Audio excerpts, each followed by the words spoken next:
আপনি বিবাহ করবেন, আপনি উপার্জন শুরু করে দেন। আপনি বসে আছেন কেন?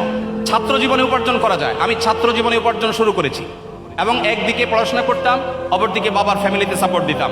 আমাদের তরুণদের বড় অংশ তারা বসে বসে আড্ডা মেরে খেয়ে অভ্যস্ত, তারা কাজ করতে চায় না, শুধু হুজুরের কাছে চিরকুট লিখে দিবে, প্রশ্ন লিখে দিবে, হুজুর আব্বাকে বলেন বিয়ে করে দেখ।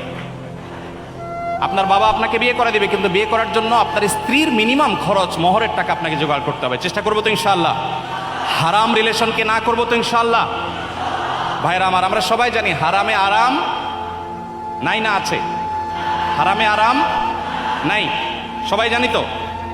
অতএব বিবাহ বহির্ভূত সম্পর্ক করে কোনোদিন মানুষ আরাম পেতে পারে না, মানসিক প্রশান্তি কখনো পেতে পারে না। যারা আমাদেরকে সারাদিন প্রেম ভালোবাসার ট্রেনিং দেয়, আছে না?